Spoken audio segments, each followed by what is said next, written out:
Quranic Miracle, The Northern Journey of Alexander the Great. His Journey to the Furthermost North. Part 3. It is pertinent for every historian to employ analytic scientific methods of scrutiny in examining narrations. It's not everything narrated that is true or must be correct. A history devoid of proofs should generally be taken with a pinch of salt. In this case, only one's ability to read between the lines can bring the most probable facts bare. In this treatise, I would endeavor to avoid unsubstantiated stories and places of references like the oblivious Caspian gates. In continuation of Alexander the Great's expeditions, the Quran chapter 18, verse 92 says, "Then followed he another way." This is the third phase of his journey. The Quran told us, his itinerary was based on his wish. What we saw is that Alexander was pushed by circumstances. It appears that for him events were dictated by the exigencies of necessity. It was never a plan drawn out from Macedonia. In this northern journey, two factors are conspicuous in what could have led Alexander to follow this tortuous, very hard, and dangerous course. 1. The pursuit of Darius, who fled to Ecbatana earlier in the aftermath of the Battle of Gaugamela in 330 BC. 2. To secure the rest of the Persian Empire he captured from the grip of the eastern satrap of Darius called Bessus, who killed Darius after it appeared that he has lost grip and was made virtually an impotent king. To start from where we stopped. Alexander the Great took another route from Pasargadae, the capital city built by Cyrus the Great, the founder of the First Achaemenid Empire. In summary, this time he went northward in a circuitous path until he reached the furthest north to secure the northern frontier of his newly conquered Persian kingdom, where the Scythians are historically and constantly making incursions into it, plundering everything on their way. This will give him first-hand experience with these barbarians. In the next episode, we intended to look into their contemporary identity. His first move was to the northeast to Ecbatana to finish up Darius III.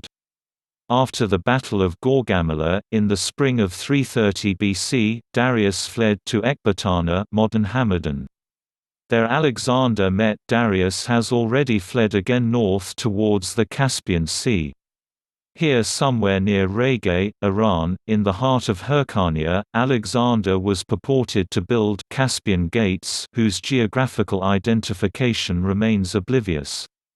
First, the Taurus-Zagros Mountains range does not historically present any great obstacle for invaders, so also any probable gates between its numerous mountains pass.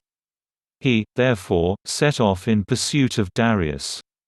When Alexander caught up with him in July 330 BC, his eastern satraps Bessus had already assassinated Darius. Alexander then was said to have organized a royal funeral for him with full honors.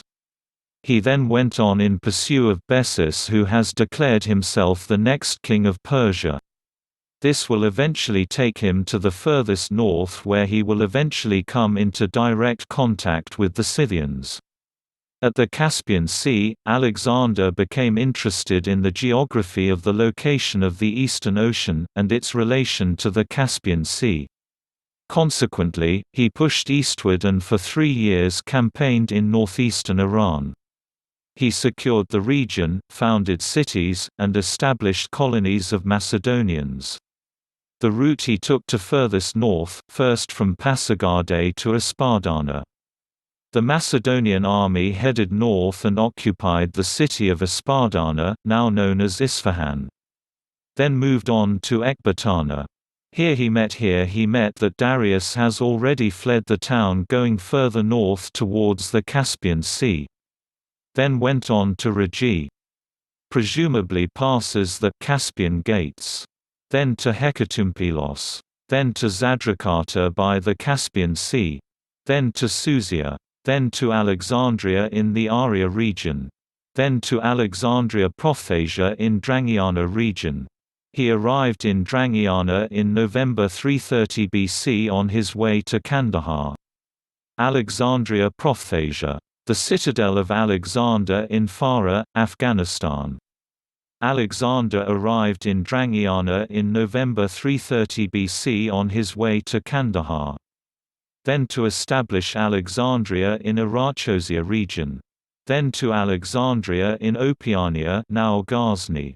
By early 329 BC he has reached Kabul. Then he moved to Alexandria in the Caucasus. Then he proceeded to Drapsaka, now Kunduz. Then to Bactria. Then to Nautaka. The ancient Nautaka is today in Uzbekistan. Alexander's general Ptolemy captured the satrap of Bactria and pretender to the Persian throne, Bessus, at Nautaka, thus ending the once great Achaemenid Empire. Then went on to Samarkand. Samarkand, the city was conquered by Alexander the Great in 329 BC when it was known by its Sanskrit name of Markanda. Then to Yaxartes River. He established Alexandria Ischate. Here fought the Scythians in Massagetae and Saka regions. This gave him first-hand experience of fighting the barbarians. Alexandria Ischate. Alexandria the farthest now falls in Tajikistan.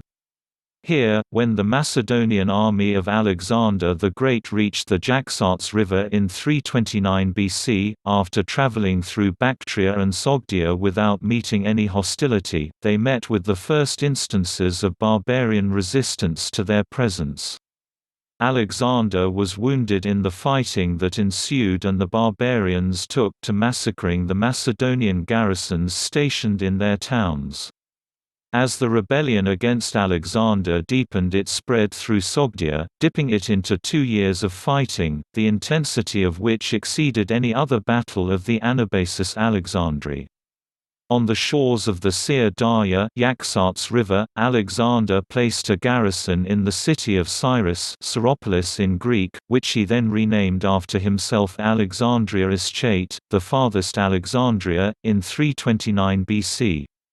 For most of its history since at least the Muslim conquest of Central Asia in the 7th to 8th centuries CE, the name of this city in present-day Tajikistan has been Kajand.